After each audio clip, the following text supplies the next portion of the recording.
Well, it didn't quite stick the landing, but there we go. If it works, it works. Yeah, I was on a different browser, so I didn't Oh. see. Okay, let's see. It's supposed to be like a notification that comes up.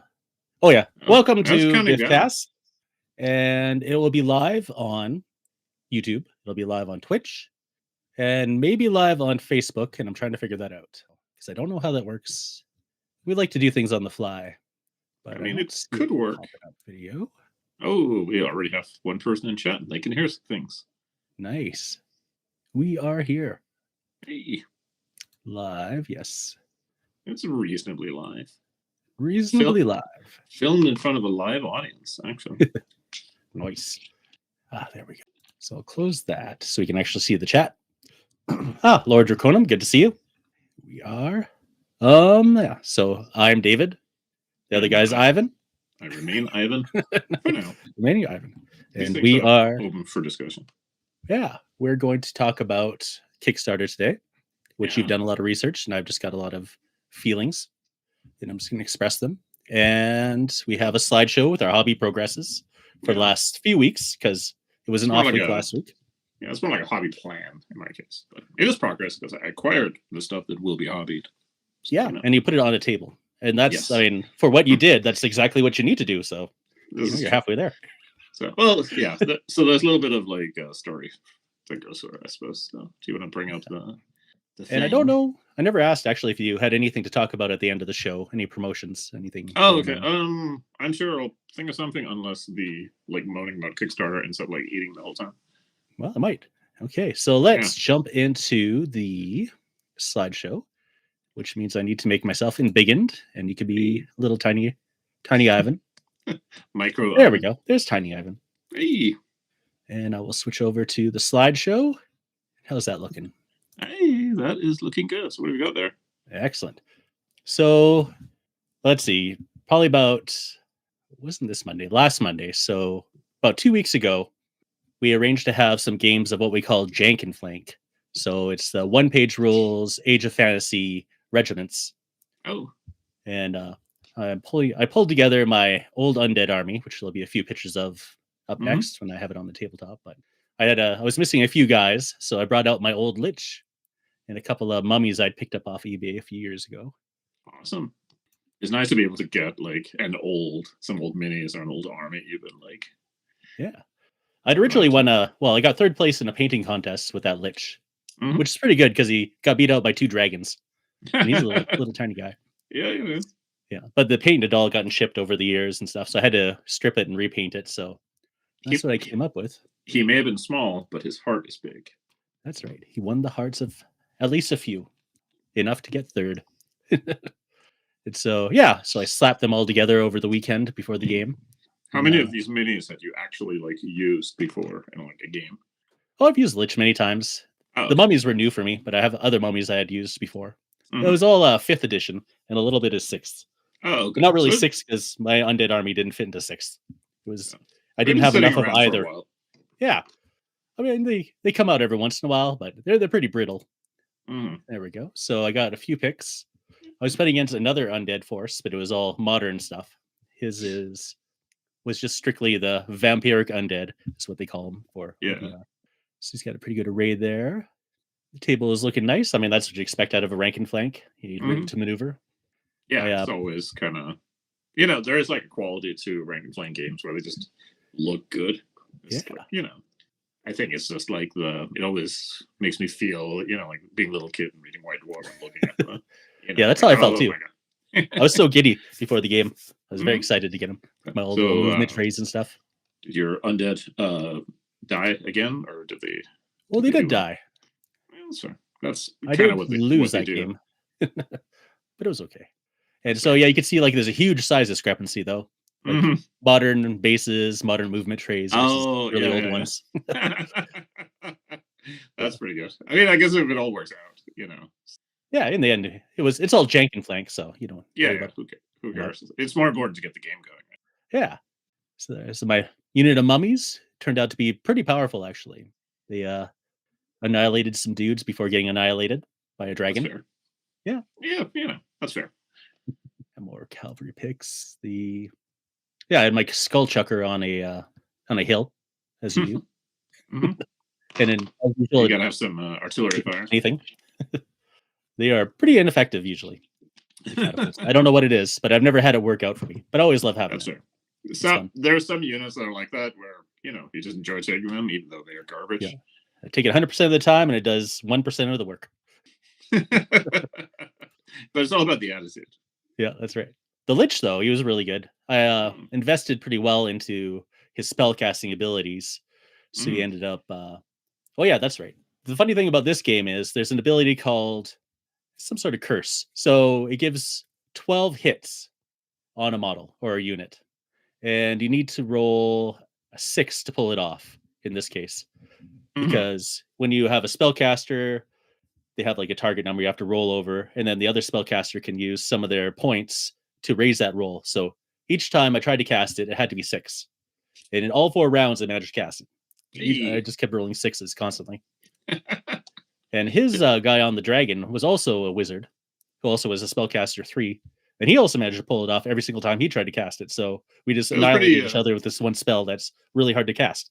That was pretty yeah, that was pretty epic, though. Just come in with the magical laser. There we go. That's the end. So that's the end of the game. We didn't annihilate each other, but in the end, he scored more objectives, so he won. Yeah. Well, that was a pretty good outing, though. And I wish I knew photo stacking, because that would have been a pretty awesome shot, I think. That's the next wizardry I got to figure out. Then I got up to some battle tech painting, so I finished these guys off. These ones are the craft paints with Tamiya panel liner through a fountain pen. And then, I think you were working on those last time. Yeah, so now they're all done. Actually, they are finished currently. I got all the basing and everything done, but this was the last picture I took. I did a little rush job this morning, but I think it pops nicely. Oh, I think they look outstanding. They look lovely on the table. Yeah. And then this Monday we were playing Saga, which was pretty exciting. Yeah, Saga's always a good time. Yeah, I'd been building a Oathmark army, so I had a lot of miniatures ready to go. I just had to get a few more done up. Yeah. Isn't that funny when you can use like the spillover from one army to build a different project? Yeah, I mean, that's the way to do it. I mean, if you can plan that out, then you're golden in the hobby. Yeah. But he changed the rules. So instead of being a regular Saga warband, it was going to be a learning warband. So then I had to paint more dudes, which is okay because I just crushed them all. I got painted. I got all the ones for the one band plus all these guys done. Gotcha. So they're looking pretty good. Some snappy fellows. And they might come in real handy when fantasy KPS is done. That's right. They will pull triple duty minimum. And after that, they can also probably stack up in Lion Rampant. Yeah. Or what's the fantasy? And Dragon Rampant. Yeah, I was going to say, if you're really clever, you just build an army that works for both. Have you played Saga before? Do you know about it? It's been a really long time, so I don't actually know if it was. I don't even know if there's multiple editions, but yes, I have played it. Okay. Yeah, it's on second edition now. Oh, okay. Yeah, this was good lord, a very long time ago because I was still in Portland, so it may have been the first edition. It was really fun though. Yeah, it was one of those games where I ended up not investing in it just because we were doing a lot at the time. So it's you have time to do 3 good games and there's 12 to pick from, kind of thing. Yeah, exactly. So, but yeah, it was really cool, and I kind of liked it better because at the time there was a bunch of because I feel it wasn't that around that time with Lion Rampant and Dragon Rampant and Dex Ballora. There was a bunch that came out at the same time almost. I'll say hello to Techno Scald. How's it going? Hey. And Lord Draconum actually is the reason why I wanted to play Saga, because he gave me the dice. So you have a battle board, you need your special dice. Yes. You can kind of jury rig it, but I think that it doesn't really flow necessarily as well. It's I've actually played it. Nicer to have the proper stuff, I think. Yeah, so it's really cool. I mean, assigning the dice to the different abilities and then playing it out through that. It was nice, this one. Yeah, it's good. But good time. The buy-in, it's so hard to figure out what you need to do for Saga unless you know somebody, and you can't just sample it. There's no starter army online. Oh yeah, you kind of have to. Yeah, which they really should get on. I think just build a little 2-player starter. Comes with battle boards and stuff. Maybe they could Kickstarter one. Yeah, that's right. They should definitely think about that. And let's see here. So I just only took one picture, but it was a very minimalist board. That's a lot of times when we've played a game and I'm like, okay, I'm going to take like a bunch of pictures. And then I end up taking like one in turn 2 and then nothing else because we just get like busy playing. Yeah. I try for learning games not to take too many pictures. Yeah. I just want to concentrate on like actually learning the game. Yeah. But in Saga, I mean, this minimalist terrain works out because technically there's no shooting. He had Vikings, I had Scots. Oh, okay. I have an ability I can use that makes everybody shoot, but otherwise, you're just charging at each other to fight it out. Scrabbing it out with axes. Yeah, and I told him that was my bridge, and then I fought him, and I took that bridge, and I won. So, hey, look at that. The mighty Scots. Heck yeah. And then we're on to your hobby here. Yeah, which unfortunately is a lot less painted, but this is the start to what will become a Normandy village. It was actually some ruins that I got off some dude on Etsy. I told myself that I was actually going to like shield the account because the prints were really nice and they were quite cheap. But then I forgot to look up what the name was. However, if you search for, so I was poking around because I had bought some like 20 millimeter tanks on eBay from some dude, and then he like went out of business, or maybe his account got suspended. I don't know. Then I found a different dude to buy some tanks from. They were really cheap, but they weren't bad quality, but they weren't like great either. They were fine for like $10. Then I went on like Etsy to look around for like 3D printed terrain to see what I could find, and there was like 10,000 things of it, but it was all like Warhammer shit with like skulls on it.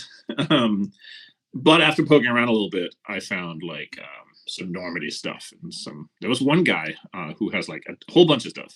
It's funny because you will sometimes see like the same items sold by different sellers. So I'm pretty sure they're all like ripping each other off.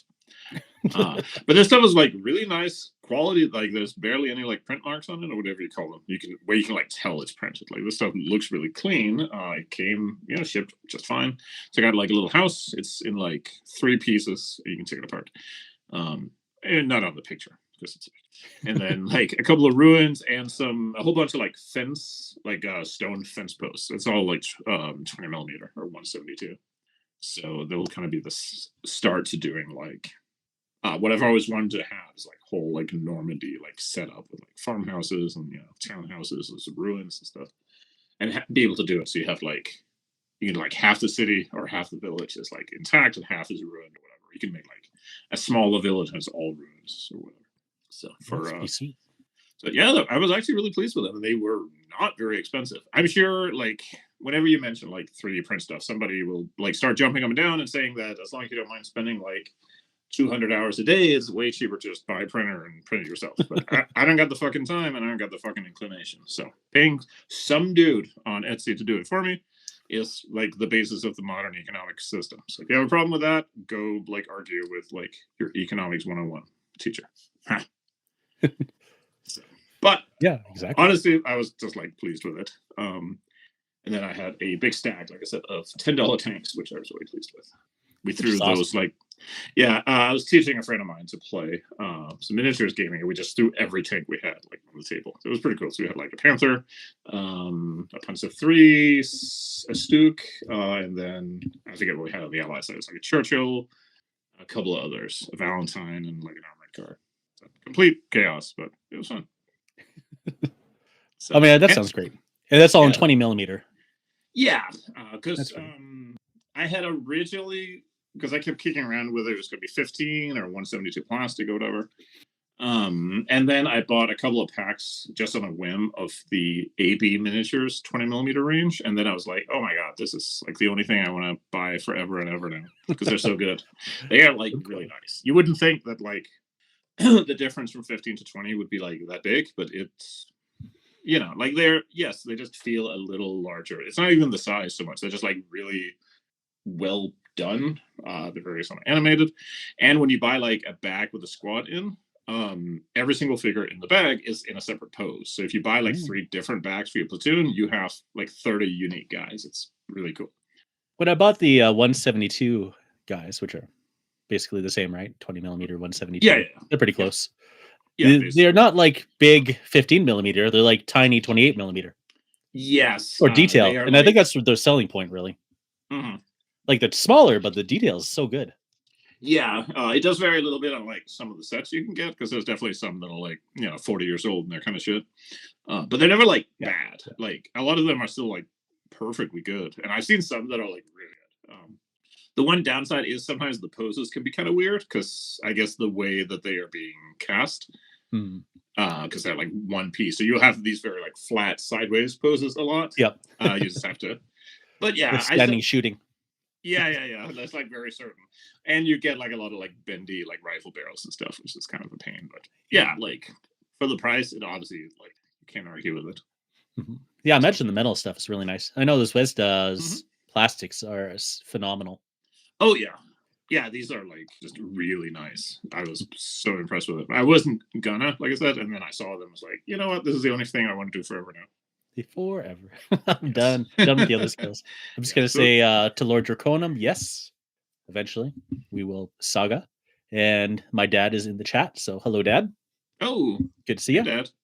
Seems like a good thing to be in production of some of those buildings that you need to play the game. Yep, that's right. If you're in a place like the Yukon, then you definitely would want to have a 3D printer, I think. Oh, absolutely. Ordering off Etsy will be a bit pricey. Oh, yeah. Well, yeah, especially with chaos and with international shipping and stuff. So it's one of those things where like the more time goes on and the better like 3D printing gets, the more and more like appealing it gets. But there's still that like every single person I know who's like started 3D printing, it is basically like a second hobby you get that somehow sometimes interfaces with your first hobby. So they say though that bamboo now is basically like the Apple of 3D printing. Yeah, I've heard like it's basically for idiots now, which is the level that I would need. Yeah, you upload everything to the cloud, it does all the work, and you're done. Yeah, which is pretty great. Oh, absolutely. And but I don't know. When we get to our main topic, to Kickstarter, because I was looking earlier, there is like I'm being very conservative in my estimate here, but there's probably 10 trillion terrain sets for 3D printing on Kickstarter. And I think it's a good segue, honestly.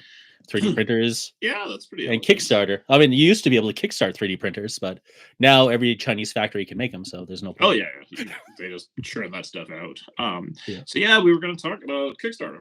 Kickstarter has been, it's funny. It's one of those things that like, if you try to think of like, when was it that Kickstarter didn't exist? And it feels like that was never, because it's just like so prevalent now, especially in like any hobby space. And it has done there's a lot of stuff we've gotten that probably wouldn't have happened without Kickstarter, but there's also, I think, some downsides or some less savory. I don't know. It's not really like, criminal or anything, but there's definitely some like side effects and consequences, I think, of Kickstarter. And I think that kind of the case both across, because it's like very common, like role-playing games, a lot of stuff literally only gets releases on Kickstarter.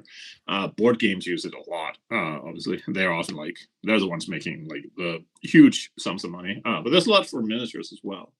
I was kind of poking around earlier. It was funny because I was gonna go look for like, what big games do I remember that was like Kickstarted originally, and then I went and clicked on like found like 8 different ones on Kickstarter, and I realized I had never heard of any of them. Some of them got funded and some of them didn't, but they all got like or some of them got released and some of them got like tons and tons of money, but they never released. Which is a great excuse me. This is a great business option if you can get it. Just get like $100,000 and then don't release a product. Really, that seems to be. You still got to pay taxes on it, I'm sure, but it's all profit from there because you didn't have any products to release. But I guess let's start with like a personal. The personal connection. Like, how much hobby stuff have you like bought on Kickstarter? I think the very first hobby Kickstarter I ever backed was the Robotech RPG Tactics. Oh my god, that's a good start. And that was painful, yeah. But they weren't all painful. Did you get? I heard like Reaper Bones. I heard if you jump in on a Reaper Bones Kickstarter, you'll have enough miniatures to last you till you're dead. So I did that, and that was successful. And I got exactly what I ordered, and things were perfect. You still have ordered from that? Yeah, I ordered one of the Zombicide Kickstarters because that was another legendary one. Like you buy one of those, and you have more minis than you ever want, and that was true. The box I got from that was gigantic. It was amazing. A little pop-up terrain book I kickstarted, and that was successful. I got that book, and I never used it, but it's really cool. The potential was really cool. Yeah, and that company did succeed too. Like that's one of the ones where they managed to kickstart something and become a company, as opposed to like being kickstart something and become a Kickstarter company, where that's all they ever do. Like Simon now, basically. That's all they do is kickstart things. Yeah, good grief. I was complaining about this on Blue Sky a couple of days ago, that because Kickstarter is so common, especially for role-playing games, but it's a thing for miniatures as well. A lot of these games only get sold on Kickstarter, and then maybe like for direct sale on like the company's website or something. But they're basically like invisible at retail. And it makes it like people always complain about how like Dungeons and Dragons and Warhammer 40k are like the only games that anyone like plays or even knows about. And part of that is that that's the only thing that's like at the retail stores because it's all being kickstarted. So unless they are, I mean, some companies use it to like build into so they can produce the thing and then it can go to retail. Or you get like large companies who use Kickstarter even though they just have like a regular production line anyway. Which is a whole like separate thing. There's this idea, I feel, and I don't know if this has like gone away or not, but at least it used to be this idea that Kickstarter was meant to be like for the little guy. So you could like get the funding to make something that you couldn't do normally. Because if you're the little guy, you can't really get like investment or stuff. You can't get like a bunch of people to like pre-order your thing because they don't know who you are. But now like just looking around, like some of them are obviously like smaller companies anyway. But then some of it is like not smaller companies. Like some of it is just like regular-esque companies that like you can find in retail stores and they're kickstarting anyway. So do you have like a thought on that, or is that does that not bother you, or is that well?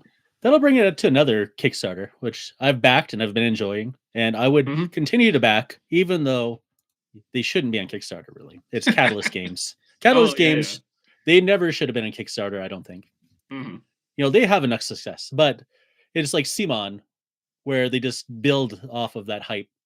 They promise you so many things. They deliver so many things. I mean, this last one for Catalyst Games has been a little sketchy for delivery, but people are getting their stuff. It's not like Palladium, where they just bombed in a fiery death. Like, they were selling some of the box sets like at conventions while backers had not gotten them. That was like which is very common. Yeah, like I think that's now standard operating procedure. I have definitely seen that a lot, but people never like it. Yeah, I'm looking at the Kickstarter page here. Like, I don't know how big Dreampot 9 is anymore, but like they are used to be at retail level, and they're still like they have their website. You can buy stuff from them, but they've done like Kickstarters and stuff. Those companies are kind of like a gray area. I think Catalyst Games was in that factor too. Like they're big enough to be known, but not necessarily.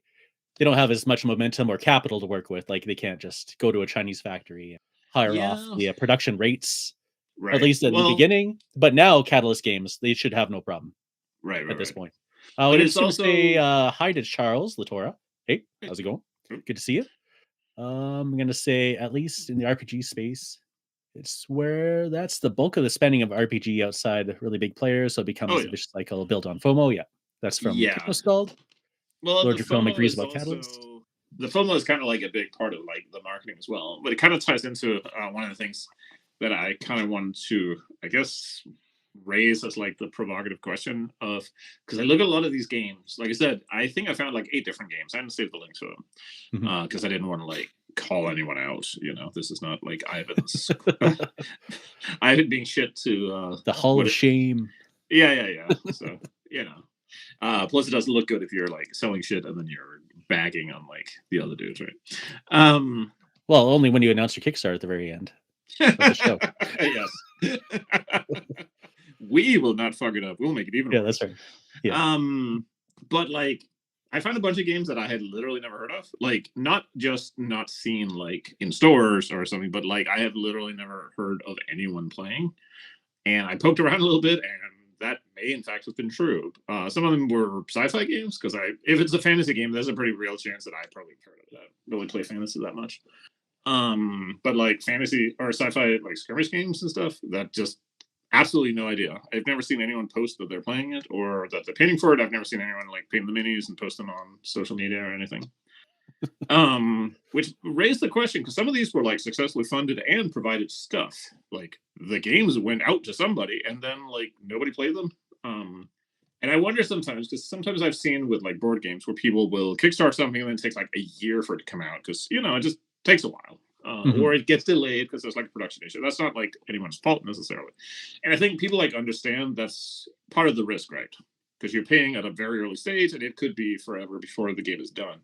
But then like, did the hype like go out of it? Like people get hyped up about getting like a bunch of cool like space demons or something, space demon minis, and then when they had to get the game like a year later, you've already like moved on. You're just not into space demons anymore. So I don't know if that's like a thing, or if these like are these Kickstarter games just like not building a community.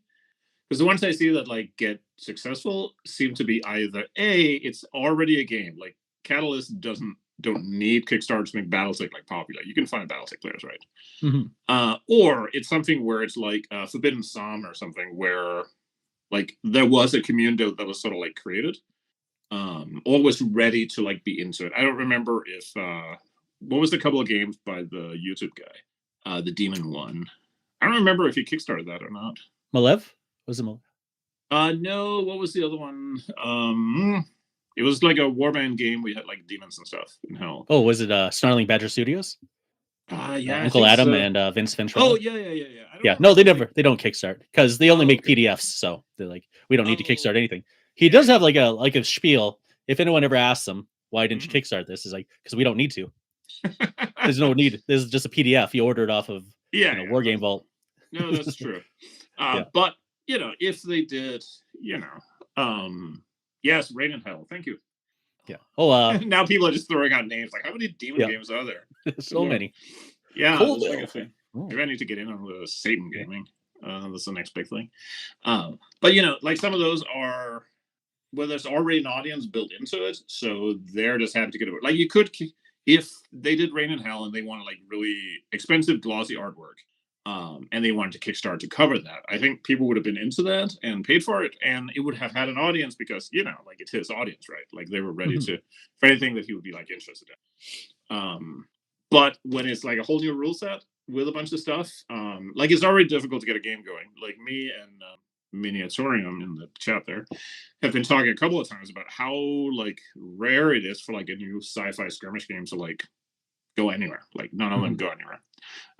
Like what is the, not counting like Legion, Star Wars Legion, or anything Games Workshop, name like one other sci-fi skirmish game that like has a sizable audience, like with miniatures attached or miniatures like with like miniatures. I guess OPR, but that's basically just more Warhammer. OPR would be the one for generic sci-fi, and Stargrave, the biggest Stargrave, basically 5 parsecs from home.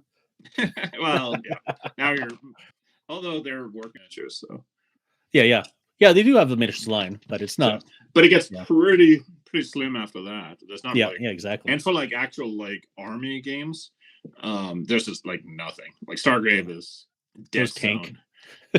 Miniatorium is saying Dead Zone. He knows that there's nobody who plays fucking Dead Zone any longer.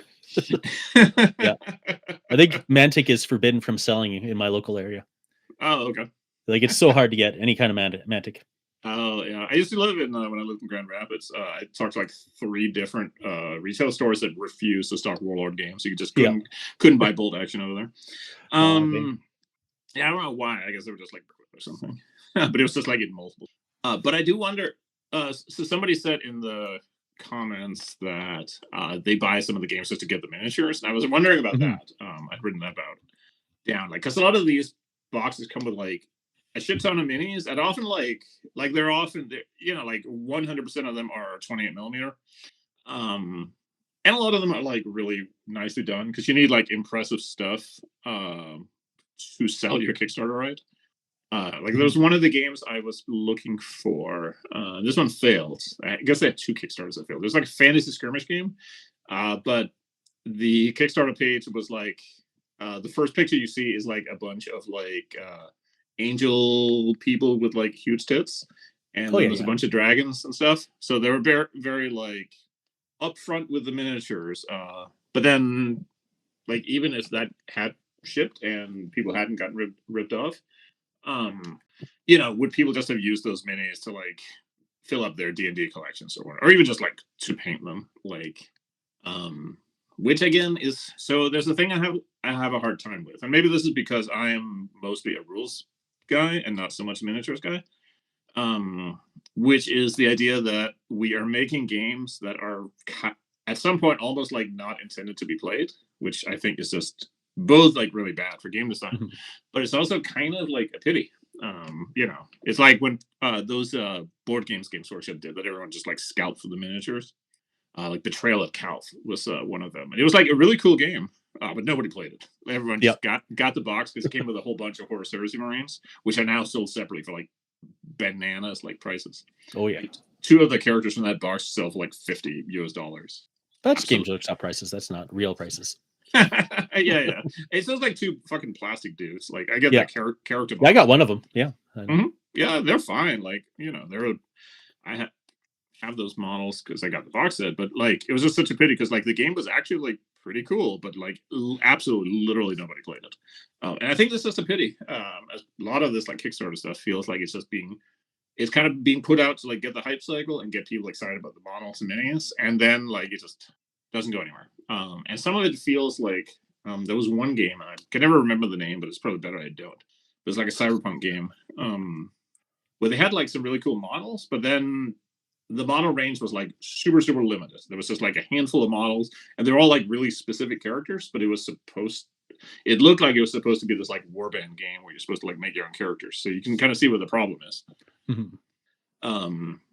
And it's just like, like that's never going to go anywhere because everyone has the same like 8 guys, or the models are like so specific that it's hard to like adopt models. So it just becomes like churned out there too. I guess like a guy said in the chat, like it's kind of FOMO like hunting. I don't remember somebody saying Cyberpunk ? I don't remember what the name of the game was. I also don't know if it like went anywhere. It was one of those that kept like being advertised on social media and then it just disappeared. So many. Yeah, but it was not like name brand Cyberpunk like 2020 Cyberpunk 2020 or anything like that. It was just, the concept of Cyberpunk. I don't remember that one. Yeah, it doesn't matter. But the funny thing was when I was poking around and trying to find a Kickstarter game that like got funded and also that I had like ever heard of, it ended up being like games by like big publishers. Like there was one by Modifius, there was a couple like that where it's like, and maybe there's a bunch of like Dreampot 9 Kickstarter, a bunch of stuff. I think there was a new starter set for like Heavy Gear or something. But I don't know. It just feels like there's like this maybe it's just like conspicuous consumption where like gamers love to get hyped up about stuff, right? We want cool stuff, and it's pretty easy to convince gamers to buy like cool new miniatures, and if you get something out of the miniatures, then maybe it's not a waste anyway. But I just feel like at some point, like a lot of this stuff just ends up like being plastic that sits on the shelf or something, and like you could have gotten something else you would have more fun with. But maybe that's like a really like a negative way of looking at it. Like, well, some Kickstarter stuff was never intended for retail. Sometimes they do that specifically. Even a bigger company like whoever does Infinity, Corvus Belli, that's it. Yeah. They made specific games that will only ever be Kickstarted, and you will never be able to have a game outside of Kickstarter. And it's really weird to me. Like, you're a company that sells games. Why would you do that to yourself? Yeah, board games get that a lot too.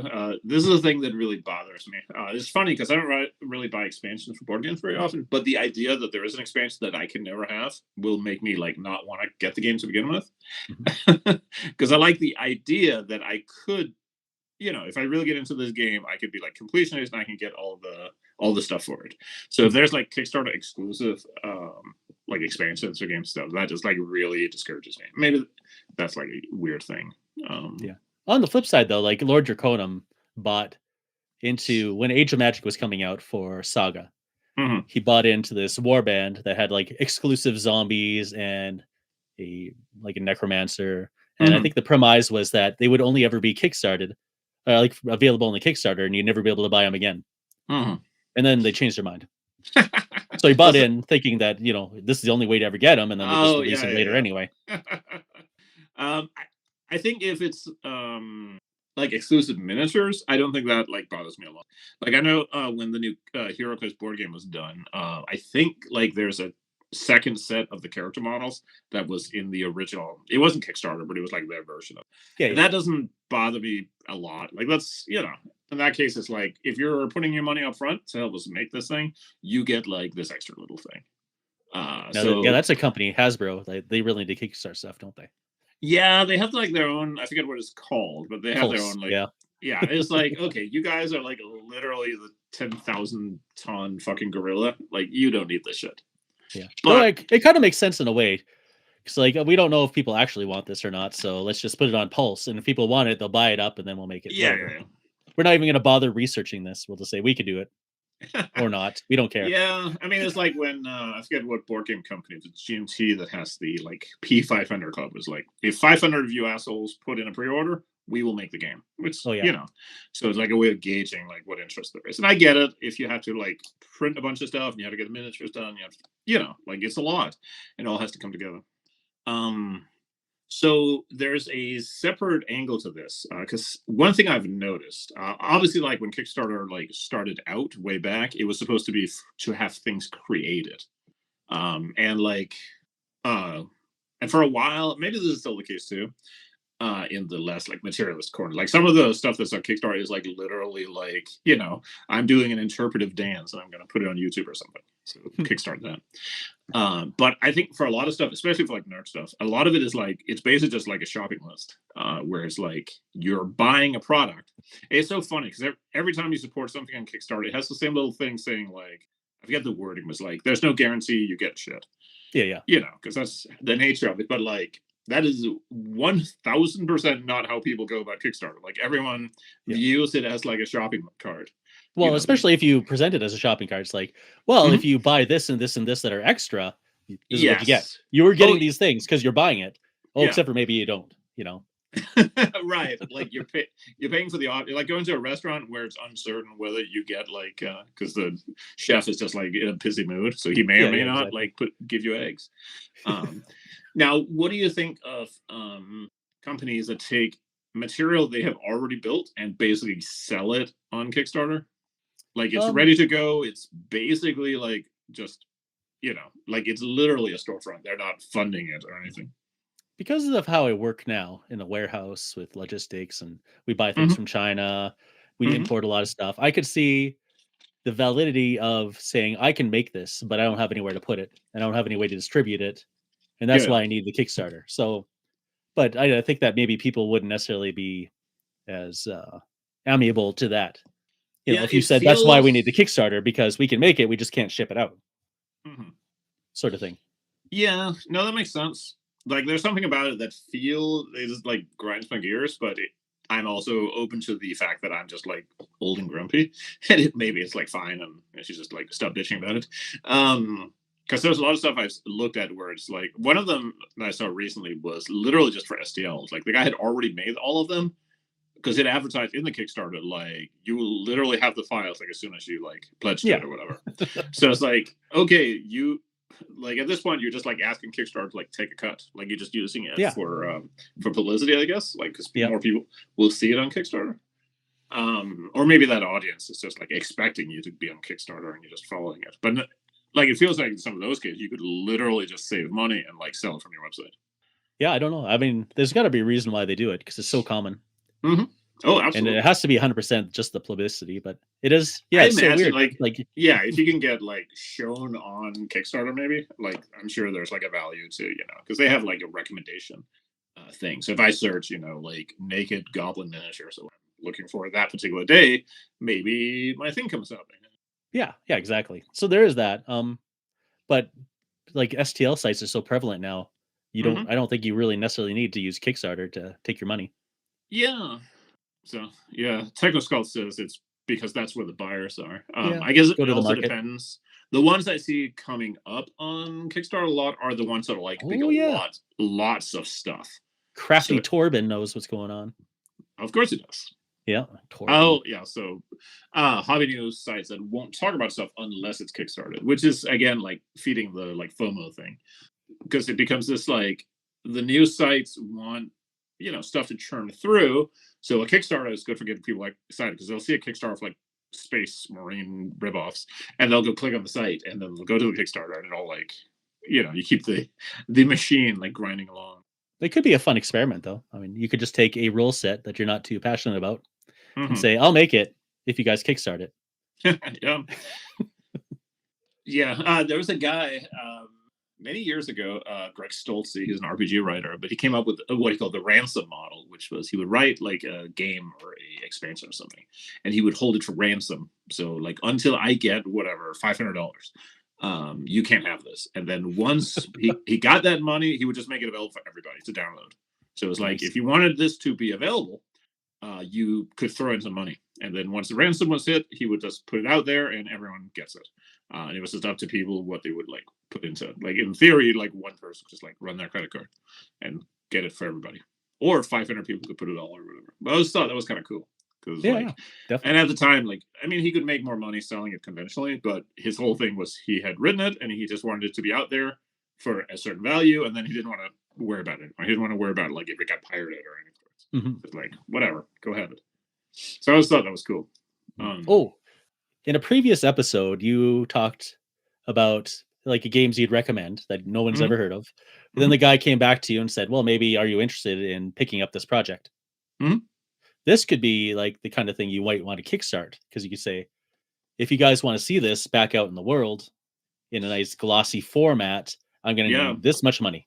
So that is you kickstart it, or art, especially if it's not a living rule book like you usually do. If it's like a one and done, then and that which it will be. And art cost is one thing where you see this a lot with RPG people, because like any nerd with a computer and time on their hands can grind out like 30,000 words. But getting like a full color rulebook, that is like people underestimate, unless you're done publishing, how expensive like color artwork is. Even if you get like somebody cheap from like Estonia or something to do it. Yeah, layout guy and proofreaders. Test copies. I can tell you from reading a lot of RPG books that none of that shit has ever seen a proofreader. That's what Kickstarter is for. Exactly. Kickstarter the next one. Well, if you guys want it better, then we're gonna have to kickstart it all over again. This time we'll get a proofreader. It'll be second edition. That is how it works, right? But kickstarting to cover like art costs and stuff, there's also a weird thing with it where it's sometimes like unclear. Because some people will kickstart stuff, especially if it's like just a book that's a game, where it is essentially just covering the production cost, and they are really looking to make like no money off the whole thing, which is like an interesting choice. It's kind of it makes it a little weird. Like I'm in a position where everything I make, unless it's literally just a passion project, it has to be able to turn some sort of profit, because otherwise I can't pay my mortgage. But I think it can sometimes. I'm trying to word this so it doesn't sound like I'm being a bitch about it, but I think it can sometimes like skew the perception of what things cost, or what things cost to make. Because if you're writing a game that took, I don't know, 100 hours to make, that's still 100 hours of work.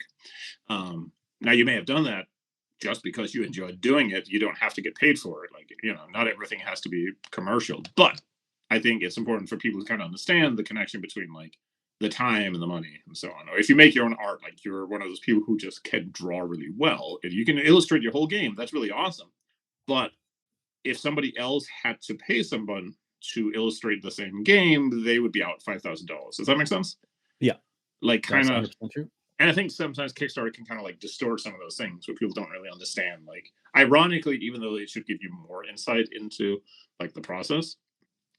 Well, let's say with Catalyst Games, they have to pay for a lot of things. So they pay for the art. They have to pay for, the factories to make the miniatures. That's what part of the Kickstarter is for.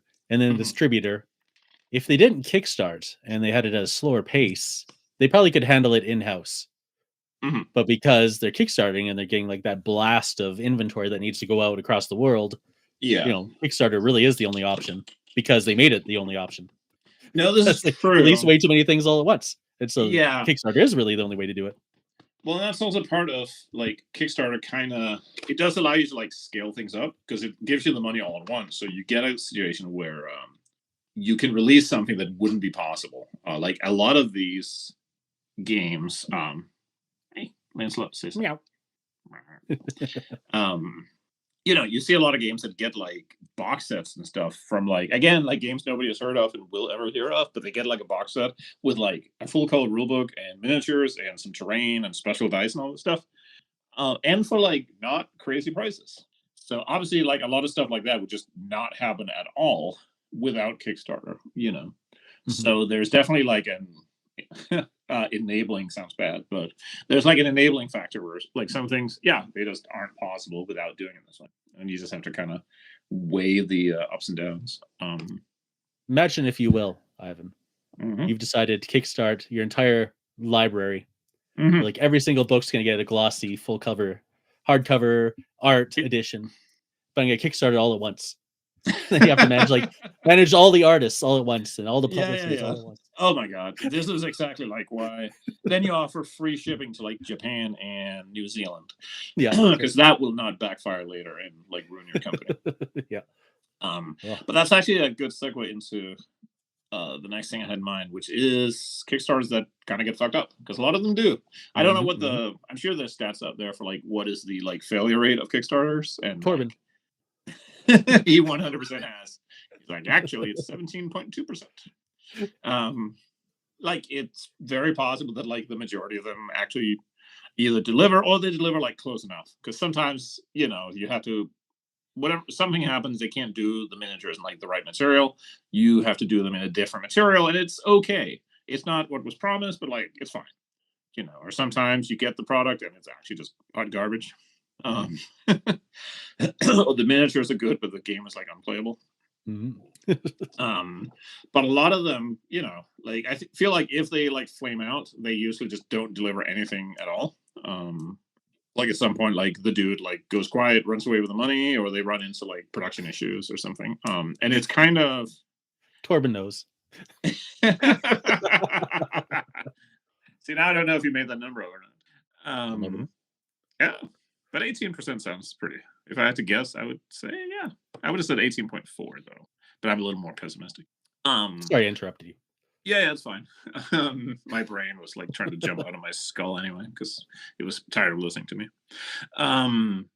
The more, I think I've talked about this a little bit before, but like the more people you have, like you have here's your game idea. You want to make a game about like rabbits in space and they fight each other with swords.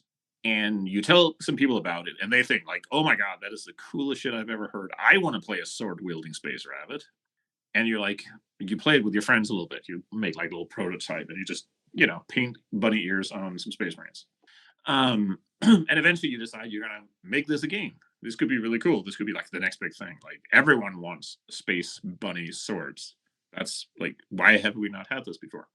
And you go to get a Kickstarter and you need like a rule book, which you can write, but you need art. So you line up like 3 different artists. They can do one guy for the cover, one guy for the interior, and you need a third guy to do like the stuff that goes in the corner of the pages and stuff like that. And you need a layout guy to lay out the whole thing. You need a proofreader, ideally. You don't, but then you need like a reference sheet, and that's like glossy cardboard. So you got to get that printed at some print shop, which may not be the same shop that does your book. And you need your figure range, which means you need a sculptor and you need to produce them, and it all needs to go in a box, and that box is done by a different company, and all of this shit has to be assembled. And suddenly your like stupid little game has like 20 different people all connected into it. And if any one of those 20 people, like suddenly tomorrow his cat has to go to college and he can't work anymore, then suddenly you're fucked, because now you have to like replace the artwork, or you have to replace some other thing, or you were delayed because your order was really small at the Chinese factory, so they pushed you back because like Apple came through and needed 10 trillion boxes for their project. So your order for 200 boxes just got pushed to the 37th next Chinese New Year. So like the more stuff you kind of line up and pile on top of each other and pile like the more like ways there are for your project to either get delayed, get changed, get fucked up. Like I guess it's like, it's the opposite of having a single point of failure. It's like having infinite points of failure. And that's assuming that everything just like, sometimes it comes back and you get the book back, but it's like something with the colors is just like kind of wrong. It doesn't look that nice. So you have to make the decision of like, do you delay the entire thing and maybe burn through, you know, a bunch of your money? Apologies to people who watch on camera and getting like Lancelot's ear, but he's leaning in front of the camera. Yeah. So it looks like a black fog that's like enveloping the room. You know, do you end up delaying the book for like 3 more months to get that fixed? Can you afford to do that? Like, did you burn through all the money already, right? Mm-hmm. Like, if you're paying people to do stuff, like you're paying people to do stuff. So there's like, and I think that's where a lot of when you see Kickstarters run into problems, because a lot of these people are, you know, not business guys. Like I'm barely a business guy. Mm-hmm. And it's a skill set to like be able to plan all that stuff and work around it and have contingency plans. So until you've done it, you just have no idea, right? Yeah, and math adds up. Then that's why the big companies are really good on Kickstarter because they already know what to do. Mm-hmm. Plus, they have, you know, some backup capital that you probably don't if you're just one guy, or, you know, a couple of guys.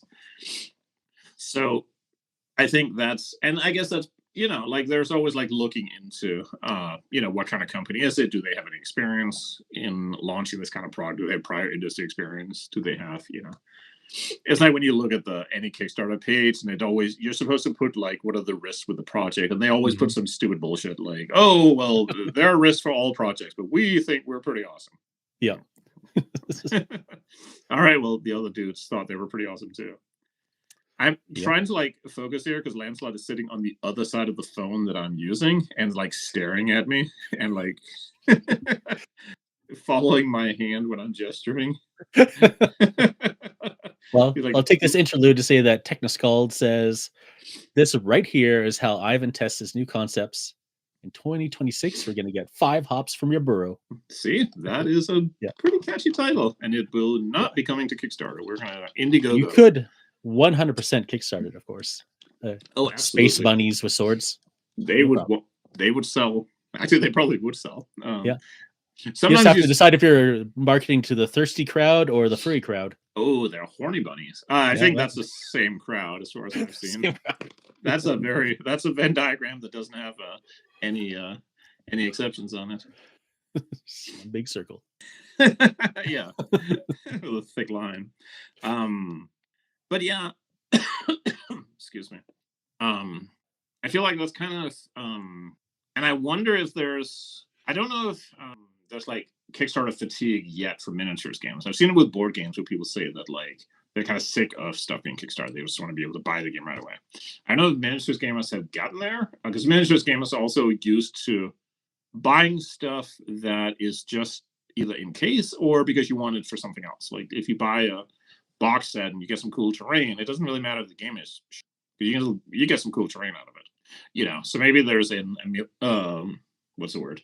Like a modifying factor where it's not as big as long as you get your stuff. It's not as big a deal if it's like a really good game or whatever.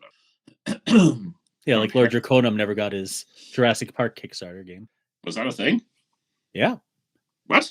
See, yeah, I don't know shit. Maybe I'm just like out of touch. Like, how does the Jurassic Park game fail? It's kind of spectacular if you think about it. Like, how could they have kickstarted Jurassic Park and it failed? But somehow this company, I don't know the story of that one, but I know the story of Robotech. I know why they failed. Yeah. I mean, maybe it's one of those things where like each failure is like unique in its own way. Yeah. There was another I was looking for. This one I think did come out, but nobody played it. But it was done by it was called Maelstrom's Edge from the team behind DakaDaka.com. Yeah. And it looks like the miniatures look cool, and they, as far as I could tell, like delivered all the stuff. But that's another game where, like, I don't know if the game is good or bad. I'm not making an opinion on anything.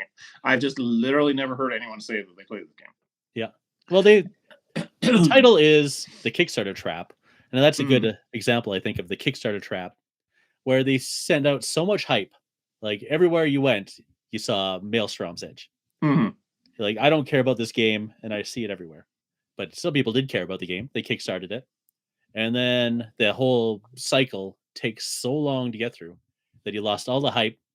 People have moved on to other things. They finally get the miniatures. They put them on the shelf. And that's it. It went off to die. Yeah, and I think that's part of it where... you got to save your hype budget for when people actually getting delivered. That's when you run your campaigns. Right. Because part of it is, if this is a game that you're not getting at your local store, this means that if you're like starting this game, unless you're just soloing it, you're gonna have to like go out and like get people into playing it. But the hype cycle online has already like died out like half a year ago. Mhm. So maybe that's like part of the answer why these games kind of. Oh, cat! Would you stop? He's chasing my mouse pointer. You are such a shit. Um, because you have to like everyone online because it's difficult to get an online hype cycle to last more than like a couple of months. Mhm. And there's no guarantee that all of those dudes are like anywhere near where you live. So you're gonna have to basically like generate all of that on your own with a game that where it's uncertain whether you can even get the stuff anymore. So I think a lot of these games also kind of have a built-in like failure point just in terms of like getting again, like it doesn't matter if you like Catalyst, because like people will never stop playing Battletech, so they can but yeah, They grew up playing Battletech. They'll die playing Battletech. Yeah, I mean, everyone has played a little Battletech. Yeah. So yeah, I'll just I think interrupt for 1 sec.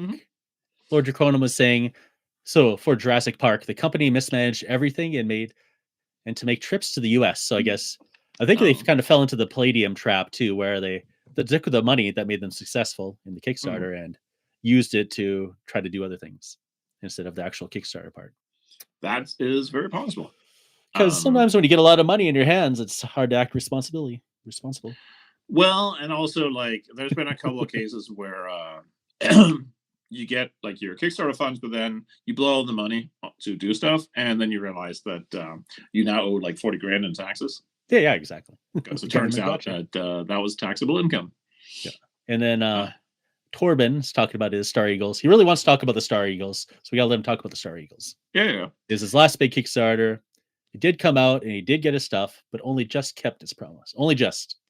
The touted box, for instance, was basically a flimsy box for donuts, which is delicious, with a sticker on it.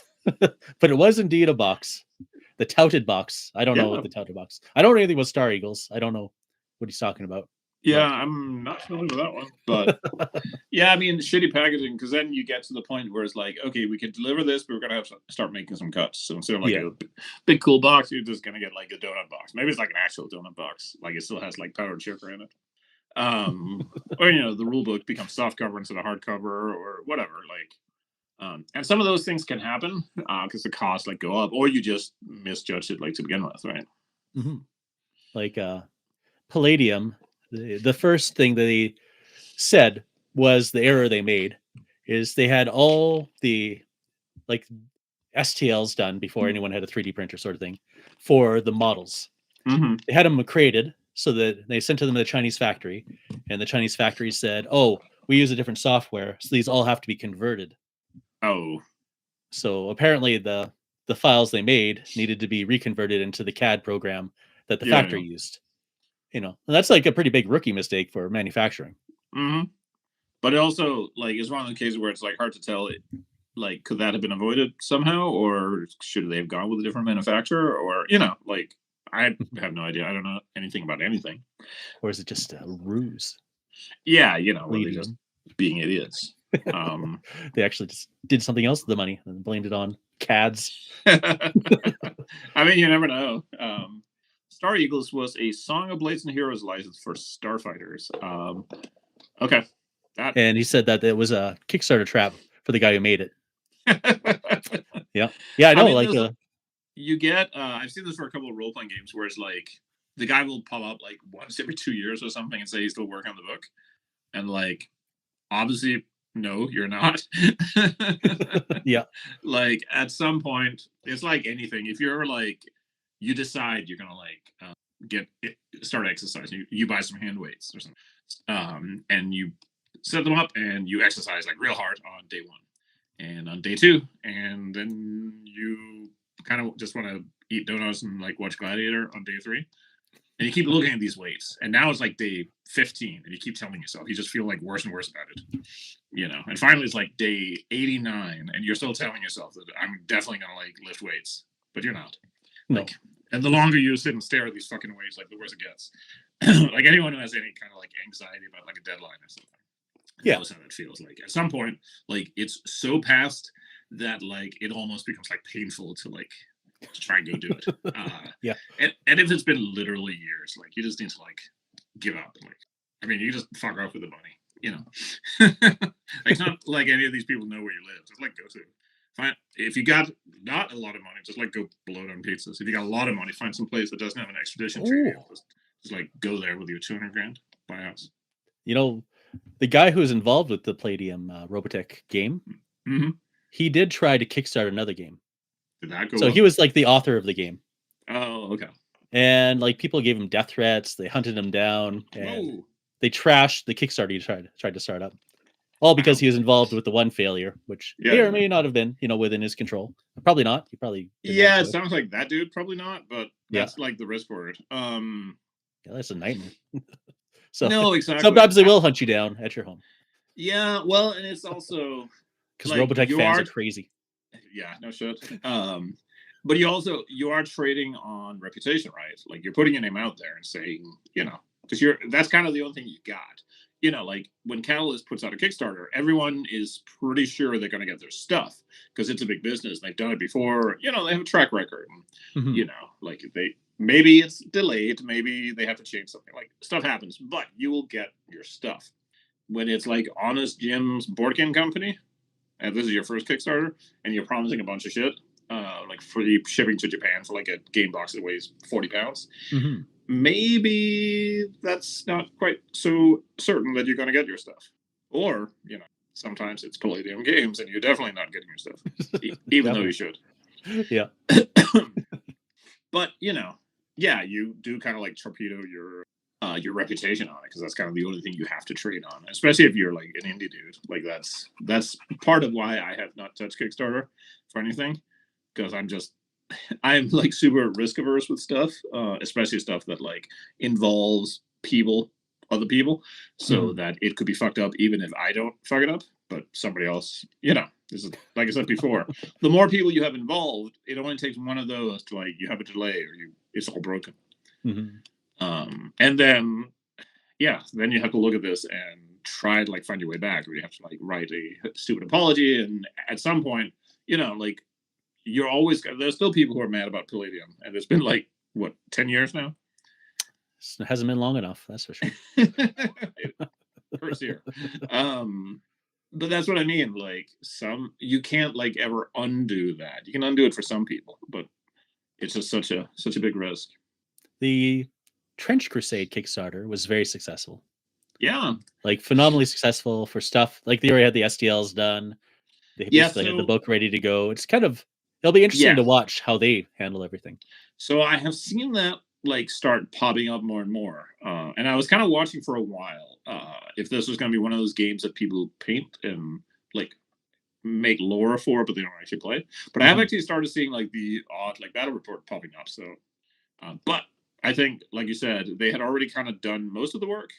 I don't know if they've done all of the work, but like quite a lot had been done, and they had kind of very like full package that they were delivering. Like here's all of this stuff, what it's going to look like. So you kind of got the impression that like there's some stuff behind this, and they had more information about what the game actually was, what the models was, like all of this stuff. But I also think they were kind of like they nailed right into this like grimdark like bullshit thing that is like everything now in miniatures gaming. So it was like the perfect thing to put out there. Yeah, and they're all professionals too, so that helps. They're not like Tom the board game guy. Oh yeah, absolutely. Like Sumas Pirinen and whatever the other dude is, like the artist. Yeah, like so there was less like there were people who had obviously shown before that they could do it. And so people weren't really worried about it. But they also like managed to get community. That's perhaps the reason it did succeed, is because they managed to get like community like vibe going almost immediately. Like as soon as people saw that stuff, they were like speculating on it, like wanting to create things and be involved in it in a way that like some of these games that I was looking at just didn't do or didn't get. Yeah. Here's another that I don't think ever delivered, called Fallen Frontiers. This one's from like 2016. Yeah, again, like just kind of a generic like sci-fi minis game. Board game minis game thing, came in a box. had a bunch of concept art, very sort of Mass Effect-y looking, and there are like 4,000 comments on the Kickstarter page, which is always a good sign. And it just didn't go anywhere. Let's see. Minotaurium says, not getting it into stores is a bit of a death knell. If you can't buy it at the store, why would a store own allowed to play at the store? That's an excellent question. Because then you're kind of, I mean, I guess we buy soda and like chips or something. It's true. But a board game cafe, I guess. Yeah. Yeah. I mean, some stores kind of don't care as long as because like people playing a game like will get people's interest in playing games. But obviously there's like a little bit of bad form rolling in to play a game that they don't sell, you know, unless it's a place where you can pay for like board space, table space. I think if it's being provided for free, you kind of have like an obligation to go in and play, like if the store sells like bolt action stuff, I wouldn't go in and like play Chain of Command or whatever. I mean, maybe if you're using bolt action minis, but if you're rolling in with your like bullshit 50mm army and playing Chain of Command, you're kind of being a dick to the store. Right? Yeah. As long as you can trace it back somehow to the store. Sure, we're playing a different rule set, but you could buy the minis here. Then it's okay. Right. Well, but there's nothing. Yeah, like you could buy the dice, I guess? Question mark. So, yeah, I mean, I guess this has been kind of scattered because I wrote all my notes on just an index card. They're not in order. I guess that's kind of like sums up my thoughts on it. I feel a little bad because this was like really negative sounding, and I don't want to like be a bitch about it. It's just something where I think there are so many cool things about Kickstarter and what it allows people to do, but I think it also it's one of those things where once it exists, it like becomes the default really fast, and people don't always ask if that is good for their specific project or situation. Like just because I remember many years ago, a friend of mine, two friends of mine, we were talking about like creating something. This was just after I had started Naughty Weasel Game. 5 Men Naughty was out. And they wanted to do like an RPG thing. Now these two were like the worst possible people to do a project with, because like every week we would like meet to talk about what we were doing, and I would have like done a bunch of stuff, and then they would tell me that they had talked and gotten drunk and had decided that it would be a completely different game. So like one week it would be like an urban fantasy game about like fairies, and the next week it would be like a dark fantasy like Dungeon Crawl and stuff. It just kept changing, so it was horrible. And there's a reason we didn't do a game. But one of the things was they had both gotten into their head that like we had to kickstart this game, and I kept asking at the time like, but why? We're just doing like a little book that probably will have no artwork, or like open source or Creative Commons art. Why do we need to kickstart this? And it was literally just because that's what you do when you launch a new role-playing game. You kickstart it. So I think there's just, like I said, there's a tendency for these things to just become the way we do things. And I think that can be dangerous if you're like starting out, or like my interest is always like in the indie guys. Because that's, like I've tried a bunch of things and some of them worked, some of them didn't. So, I like to think I can like give a little bit of advice, or, I think it's easy to get like caught up in those traps that, like I was reading a thread on the forum this week where this guy was talking about this card game he wanted to make. And the idea sounded fine. It's like a dungeon crawling card game, or like a fantasy card game. And he had like gotten quotes for like artwork for his card game for like $50,000 or something. It was like an insane amount. Like I get card games because you have to have art on like every card and stuff, but like it was a lot. And he was like trying to figure out how to get this $50,000 for his card game. Is like, don't get $50,000 for your card game. Like, do like a mock-up so you can go out and like, get interest and like get a playtest and get it, do anything you can to like get a playable version out somehow, and then work from there. And also find some artists that won't charge $50,000. Like, we didn't say who the artist was. Maybe the artist was his wife. Well, this is true. She needs 50,000. Yeah, and that's a friendship, right? It's a family discount. Right. So I've been saying one method I've enjoyed is Kickstarters for the fancy edition of the game. Like, this is not a test where the game is out as a PDF, and Kickstarter was just get a printed book out. That is very true. That being said, I don't know anything about this, but I feel like in some cases that could just as easily be done as print on demand. Although the costs are higher there, so maybe if the people are willing to just pay up front to get it, not POD. I don't know. There's probably a place for that. But again, it's not so much that Kickstarter is like always like the wrong answer, as much as it's not necessarily the automatic answer, right? I think the two ways you probably will avoid the Kickstarter trap overall is to either be professional so that you know what you're doing, or be something that's just self-contained and easy enough that you don't really have to worry about it, like the STL people versus the like the big production people. Yeah, like if you were in the middle, if you've never done it before, then you probably shouldn't kickstart. Or at least you should have like a very careful think about it. Maybe just reach out to somebody who's dead and see, like, because a lot of people are like pretty happy to talk about like the experiences and stuff. So reach out to somebody. If you were a failure of Kickstarter, then maybe you can hire out your services. This is true as a cautionary tale. That's right. Or you can kickstart to get another $200,000 so that you can pay off the people that didn't get their box set from the first Kickstarter. Yeah, that's right. So pay it backwards, right? The charity events. Yeah. Let's see. So what's Torben got? All card games should do what they did for Doom Trooper, get one painting, then cut out small parts. They kept that going through multiple Warzone rulebooks as well. I think they just did like a bunch of drawings for like the first edition, and then they just kept using that for everything else. Mm-hmm. Print on demand has some limitations on layout, and gubbins, like ribbons for your books, which makes it less enticing. Yeah, ribbons for your books. But maybe books should be boring and disappointing. Yeah, that's how you beat the FOMO cycle. Just make everything like a little worse. Yeah, it's true grim dark. It's just dark text on dark backgrounds. Yeah, sad. No pictures, because whatever you can imagine is always more grim dark than what the artist puts in the book. Yeah, the shadowy sketches. Yeah. Ink blots. But I guess that's kind of my thoughts on the topic. As scattered and incoherent as they are, like, just be kind of cognizant of whether Kickstarter is a good idea or not. Mm-hmm. And is there a trap for being a customer? I mean, at worst, you don't get what you wanted. Yeah, I mean, or you have to wait a long time. Yeah, you probably, and sometimes both. Or sometimes you get something you wanted and then you don't want it anymore, and now you have it, and that's that. Yeah, I think the main thing is just like resisting the FOMO like hype cycle, where you talk yourself into like, I obviously need like 3 box sets of this. You probably do not, right? No.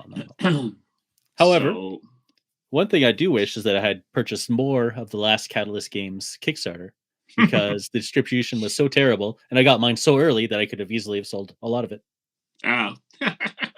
See, that's below MSRP and still made money. So if you're trying to sell it all off, you have to time it right. Yeah, exactly. You got to hope for the failures.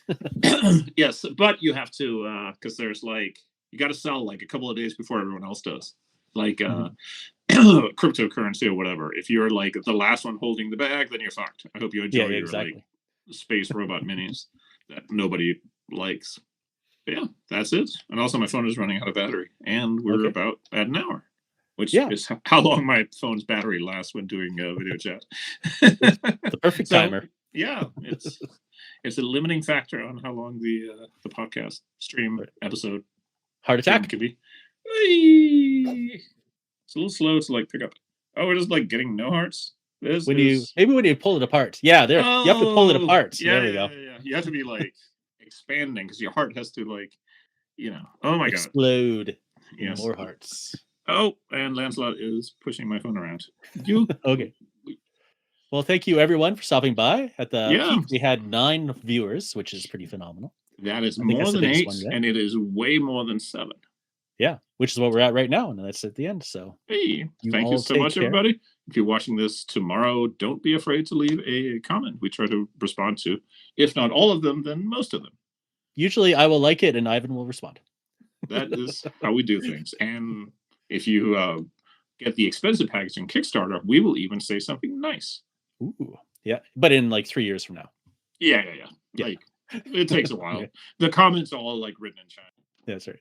It was cheap. Okay, take care. Bye. This episode of Bad Internet Friends was streamed live on YouTube and Twitch. There is a North American-friendly live stream every second Wednesday of the month and a European-friendly live stream every fourth Monday of the month.